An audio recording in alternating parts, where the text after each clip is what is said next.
بسم اللہ الرحمن الرحیم۔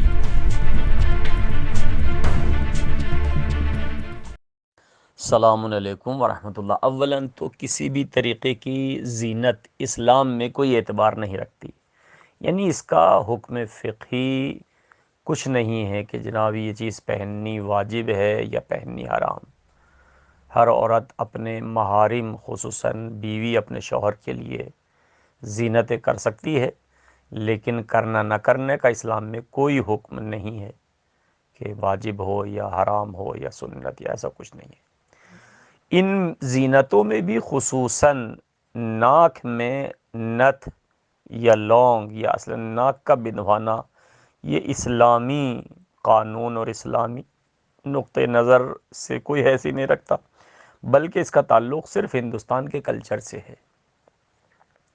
ہندوستان کے کلچر میں ناک بندھوائی جاتی ہے، اس میں لونگ یا نتھ یا اس طرح کی چیزیں ڈالی جاتی ہیں، ورنہ آپ ہندوستان سے باہر نکلیں تو اسلام صرف ہندوستان میں نہیں ہے۔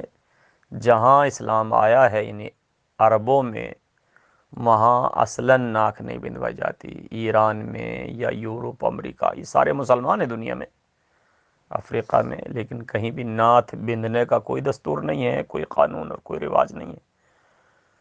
اس کے علاوہ باقی ہاتھوں میں چوڑیاں یا اس طرح کی اور باقی چیزیں، ہاتھوں میں چوڑی، کانوں میں بندے، یہ ہیں عورتیں، پوری دنیا ہی کی عورتیں پہنتی ہیں، لیکن پھر بھی اسلامی کوئی فقہی حکم نہیں ہے ان چیزوں پر۔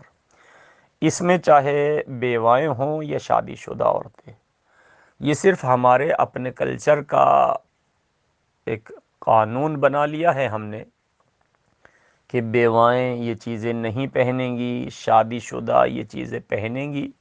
یہ صرف کلچر ہے کہ تاکہ دوسرے لوگ سمجھ جائیں کہ یہ شخص، یہ عورت شوہردار ہے یا بیوہ ہے یا کیا صورتحال ہے، لیکن اسلامی اعتبار سے ان پر کوئی حکم نہیں ہے، نہ واجب، نہ حرام، نہ مستحب، نہ مکروہ، بلکہ اس کا تعلق صرف آپ کے کلچر اور ثقافت سے ہے۔